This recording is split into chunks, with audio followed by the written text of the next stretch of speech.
Hannah, we're at capacity. The kids' table is full and the dining room is full. You'll have to head home. My aunt said it through a 6-inch crack in the door. The chain still latched, like I was a Jehovah's Witness or someone selling magazine subscriptions. Behind her, I could hear my cousin's playlist, the hum of the furnace working overtime, the laugh my mother does when she wants people to know she's having a good time. The porch light at the cottage caught the falling snow in slow flakes, and the wind off Georgian Bay went straight through my parka like the parka wasn't even there. I stood on the cedar porch holding my daughter's mittened hand. Her name is Margot.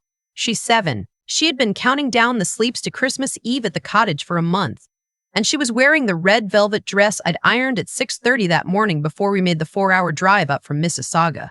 My husband Daniel was still in the truck because he'd offered to bring in the cooler within the Nimo bars I'd baked, and the wrapped gifts, and Margot's overnight bag. He'd said, "Go knock first, the porch is icy." So I went first. "Aunt," I said. My voice was very, very calm. The kind of calm you only get when you're trying not to scream in front of a child. "It's Christmas Eve. Grandma invited us in October. I have it in writing." She kept her hand on the door. Behind her, I saw my mother step into the hallway. Look at me, look back at the kitchen, and not move. Just look. Like I was a stain on the runner she'd have to deal with later. "Capacity," my aunt repeated. "Honestly, Hannah, it's not a big deal. Drive into Weirton. There's that motel by the Foodland. We'll FaceTime tomorrow morning when the kids open presents. It'll be lovely. Tell Margot Auntie loves her." Then she shut the door. Not slammed. Worse. Closed it gently, the way you close the door on a stranger who's been polite enough not to push past you. The deadbolt clicked. I heard it from outside, over the wind, over Margot saying, "Mama," in the voice that means she's about to cry but doesn't want to. I want to stop here for 1 second, because I know how this is going to sound when I tell the rest of it, and I want to say it before it gets buried. If you're listening to this in your kitchen, or in your car waiting in the Tim Hortons drive-thru, or in bed because you couldn't sleep, tell me where you are. Just drop it in the comments. I read them. I read every single one. I'm telling you this story because I needed to hear it told back to me 100 times before I believed it actually happened to me. And I want you to know you're not alone if something like this happened in your family too. Now let me tell you what my grandmother did when she found out, because I promise you, you have not heard a Christmas Eve story like this one. I didn't knock again. I didn't even turn around right away. I just stood there for a beat, looking at the wreath my grandmother had made. She still made them by hand, every November, with cedar from the bush behind the cottage and dried cranberries threaded on fishing line. And I felt something in me that had been frozen for about 31 years finally crack open. Margot tugged in my coat. "Mama, did Auntie not see us? Are we early?" "No, sweetheart," I said. "We're not early. We're going home." I picked her up. She's getting too big for this, all elbows and knees in a winter coat, but I picked her up anyway and walked back down the porch steps to the truck. Daniel had the cooler in his arms. He took one look at my face and put it back in the truck bed without saying a word. He's good like that. He's been good like that for 9 years. "What happened?" he said, once Margot was buckled in and watching her tablet with her noise-canceling headphones on. She said, "There's no room." Daniel just looked at me. Then he looked at the cottage, then back at me. "There's a 6-bedroom cottage. There's a bunkie. There's a finished basement with a pull-out." He said it slowly, like he was trying to work out a math problem he already knew the answer to. "There's no room. That's what she said." He put his hand on the back of my neck where I keep my tension, and he said, Okay, we're going. I want you to understand that I didn't cry. I want you to understand that I'd been training my whole life not to cry in that driveway. I had spent 31 years being the daughter who paid for her own Western tuition with student loans and 2 summers of tree planting up by Hearst, while my younger brother, I'll get to him, got handed the keys to a leased Audi at 19 and a down payment on a condo at the Distillery District at 24. I was a daughter who built her own marketing consultancy from a kitchen table in a basement apartment in Parkdale, while he failed out of 3 programs and called it finding himself. I was the one who drove 4 hours up to the Bruce Peninsula every long weekend to help my grandmother with the cottage because nobody else could be bothered. And every single Christmas, I showed up with the right wine and a homemade dessert and a smile, hoping that this would be the year I stopped being the joke at the table And on the way down the laneway, with the headlights catching the spruce trees, I felt the chain that had been around my chest since I was about 6 years old just snap. Not bend, not stretch, snap. We're not coming back, I said out loud. To Daniel, to myself, to the dashboard. We're never coming back here. He just nodded. He didn't say I told you so, even though he could have. He'd been telling me so since before we got married. We were maybe 12 minutes down Highway 6, almost to Lion's Head, when my phone rang. The Bluetooth caught it and put it on the truck speakers before I could even look at the screen. The name lit up on the dashboard. Grandma Eileen. My stomach dropped about 3 floors. I almost let it ring out. Pick up, Daniel said quietly. I pulled into the lot at the gas station, the one with the little sign that says it's the last gas before Tobermory if you're heading north, and I answered, Hannah Margaret. Where in God's name are you? My grandmother is 84 years old, and she has the voice of a woman who used to teach high school math in Sault Ste. Marie, and never once let a student get away with anything. When she uses my middle name, my whole nervous system goes on alert. We're heading home, Grandma, I said. Don't. She cut me off. Don't tell me. Your aunt just came into the kitchen with a face like a stepped-on pickerel and said you'd decided to leave because of the weather. Now I'm going to ask you one more time, and I want you to be honest with your grandmother. Why are you not in this house right now? I looked at Daniel. He nodded. So I told her. The whole thing, the chain on the door, the capacity excuse, the motel suggestion, the way my mother stood in the hallway and didn't say a word. I kept my voice very even because Margot was 3 feet behind me and I didn't want her to hear me break. There was a long silence on the other end. So long, I thought we'd lost the call. Then my grandmother said, in the quietest, most dangerous voice I have ever heard come out of her, Hannah, listen to me. You are going to turn that truck around. You are going to drive back here. You are going to come up the front steps and you are not going to knock. The door will be open. Do you understand me? Grandma, do you understand me? Grandma, do you understand me? Yes, I said. Good. And then she hung up. Daniel was already pulling out of the gas station before I'd even put the phone down. The drive back was the longest 15 minutes of my life. Margot took her headphones off and asked, Mama, are we going back to the cottage? And I said, Grandma asked us to come back. And Margot said, Grandma Eileen. And I said, yes, baby, Grandma Eileen. And she got very quiet. And then she said, okay. Because in our family, Grandma Eileen is the final word on everything. And even a 7-year-old understands that. When we pulled up the laneway the second time, the porch light was on full, and my grandmother was standing on the top step in her old gray wool coat, the one she's had since I was in elementary school. She wasn't wearing her hat. Her white hair was loose in the wind. She looked like a woman about to do something she had been waiting 40 years to do. I got out of the truck, and she came down the steps faster than an 84-year-old should be able to, and she pulled me into a hug that smelled like cedar and Pond's cold cream. And then she crouched down to Margot's level and said, my darling girl, I am so sorry.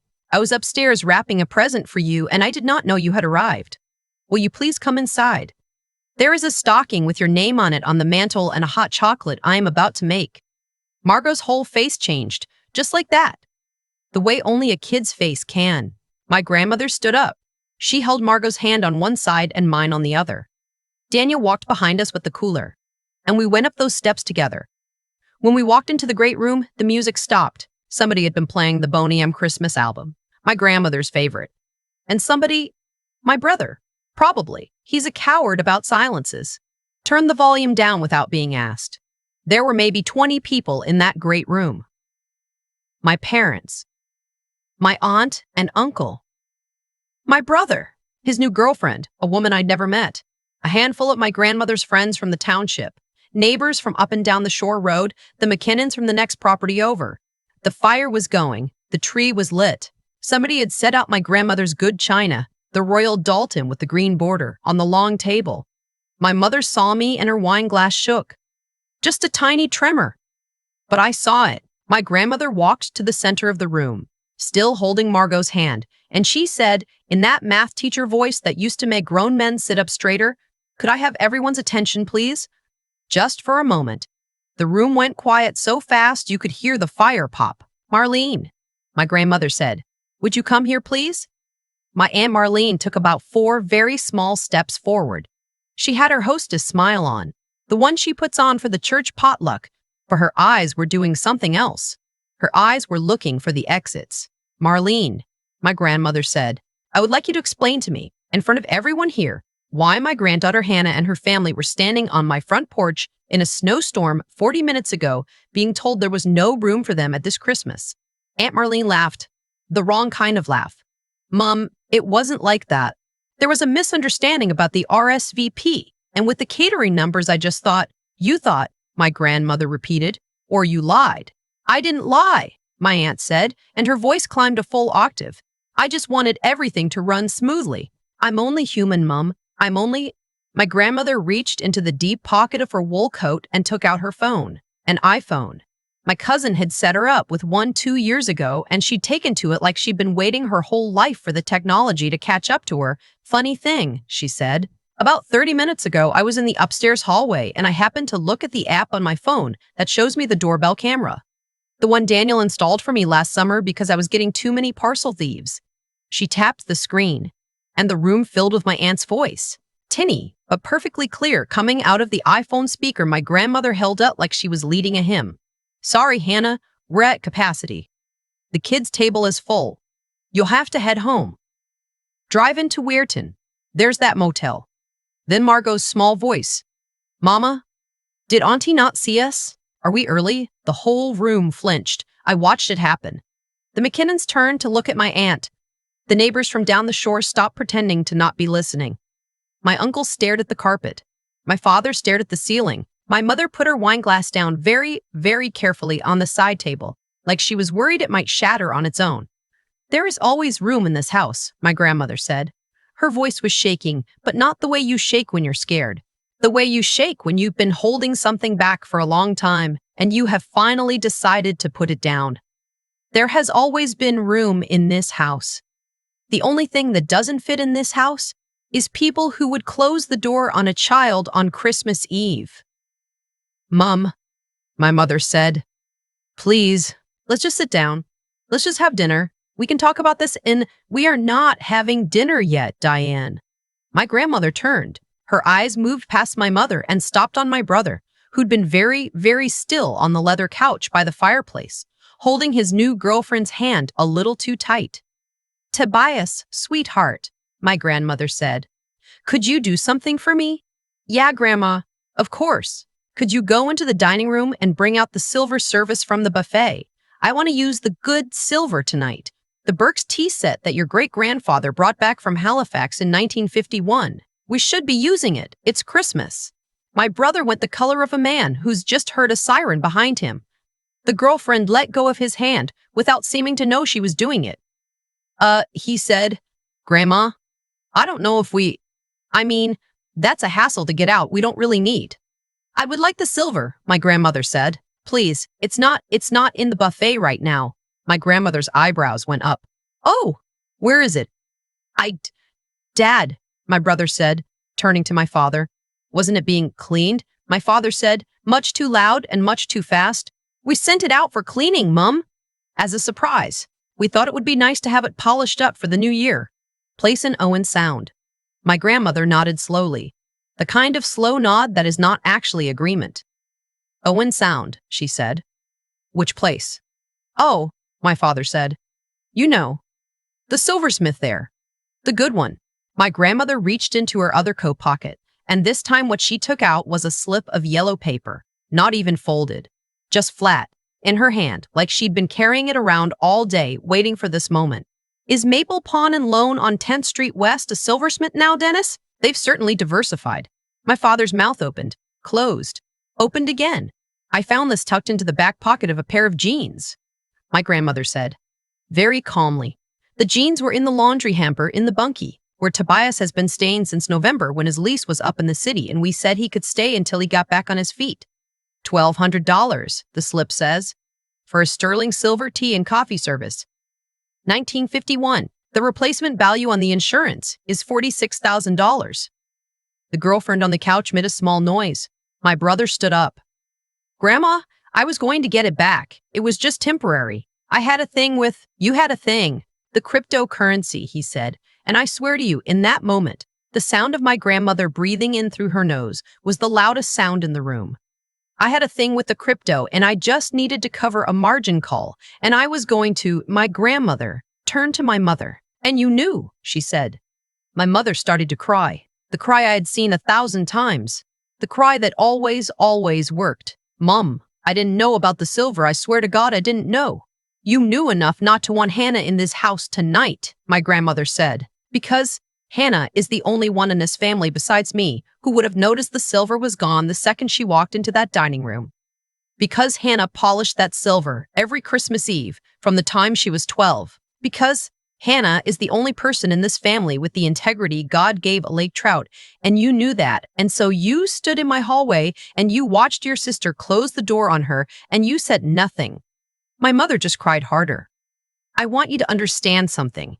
I had been waiting my entire life to hear someone say what my grandmother had just said. I didn't know I'd been waiting for it, but I had. I had been waiting since I was 6 years old, and my mother told me Toby got the bigger piece of cake because he was the boy.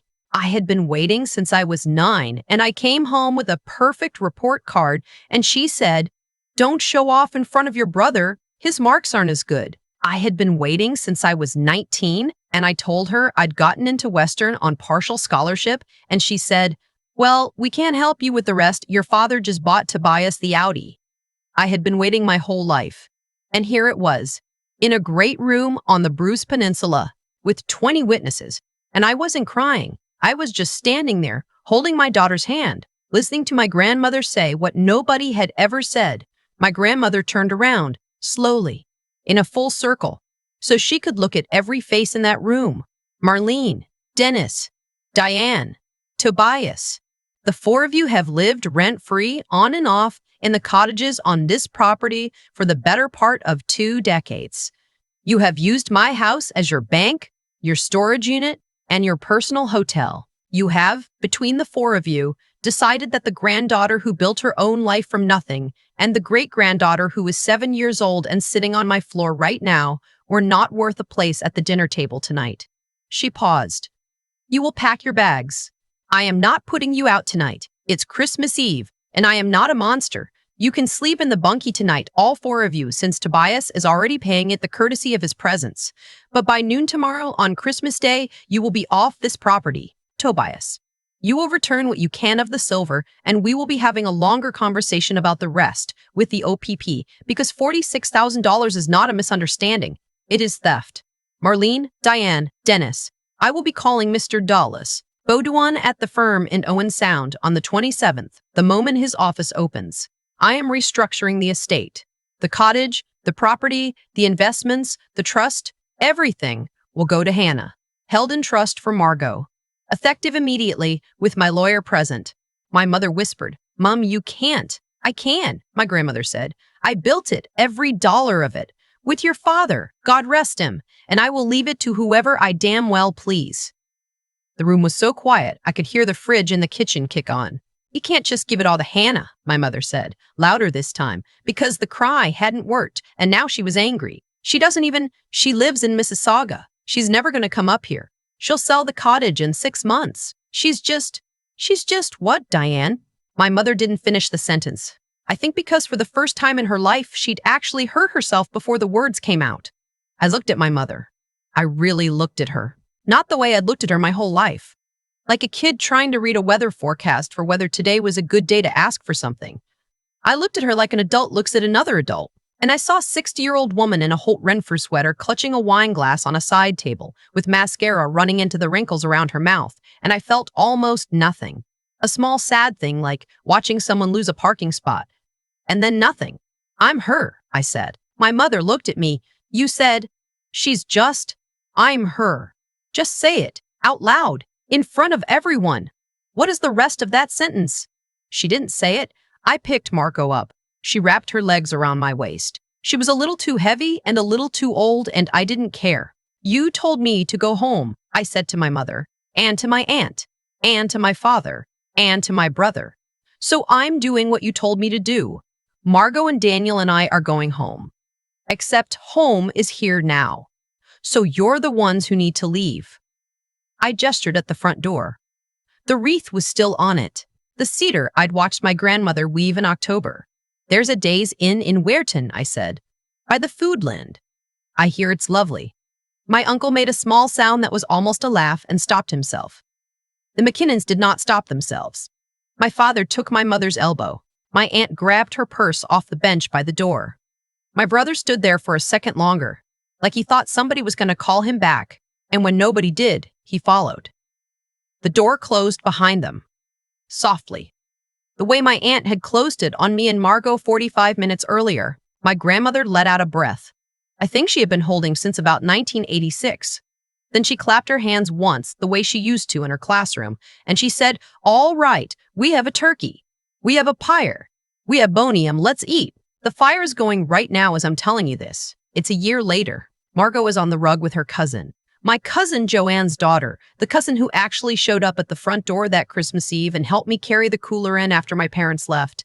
And they're playing some game with a stuffed beaver and a Polly Pocket. And Margot is laughing, the loud laugh she only does when she feels safe. Daniel is in the kitchen with my grandmother. They're arguing about gravy. They argue about gravy every year. He's a flour and fat man, and she's a cornstarch woman. Neither of them will ever back down. It's one of my favorite sounds in the world. The cottage looks different now. We pulled down the heavy mauve drapes my mother had picked out in the 90s and put up linen ones. We took the gallery wall of my brother's hockey photos off the upstairs hall and put up Margot's drawings instead. The bunkie is Daniel's woodworking shop. The room that used to be my parents' room when they came up is mine, and Daniel's now, and it has a window that looks straight out over the bay. And in the morning, I drink my coffee and watch the water, and I do not think about my mother once. I want to tell you what happened to them, because I know you want to know. My brother pleaded out on the silver. He got probation and restitution and a record. He's working at a cousin's auto shop in Sudbury. My parents are in a townhouse in Burlington that tell anyone who will listen that I stole the cottage from them. My aunt and uncle are in Barrie. My grandmother has not spoken to any of them in a year, and she says she sleeps better than she has in 20 years. I believe her. I sleep better too. The will is signed. The trust is set up. Mr. Trust is set up. Baudouin in Owen Sound was very thorough and very fast, because my grandmother told him to be, and when my grandmother tells a man to be thorough and fast, he simply is. The cottage will be Margot's one day. The silver, most of it was recovered. There were 2 pieces my brother had already moved through the pawn into a private sale, and we did not get those back. My grandmother says she doesn't care. She says the tea set was always too fussy anyway.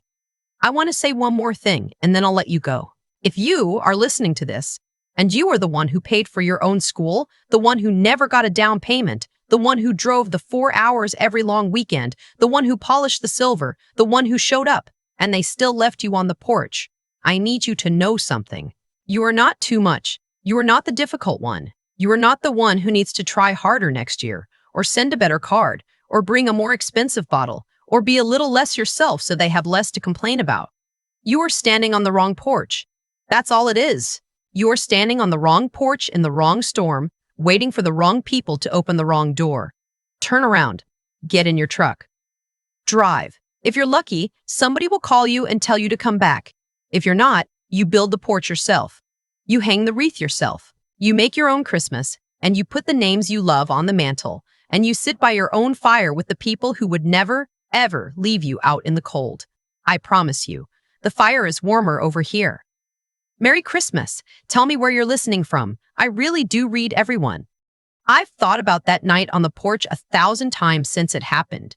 And the thing that strikes me hardest is not what my Aunt Marlene did, or what my mother chose not to do.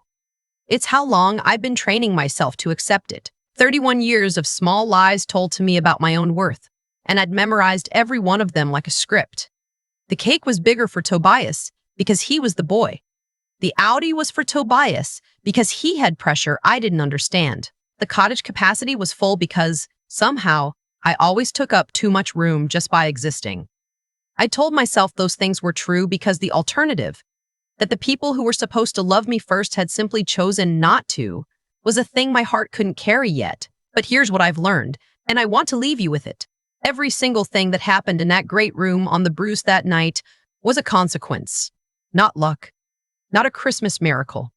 A consequence. My aunt closed the door because she'd been allowed to close doors her whole life with no one stopping her. My brother pawned the silver because nobody had ever told him no, and a person who has never heard the word no will eventually steal from the people who love him.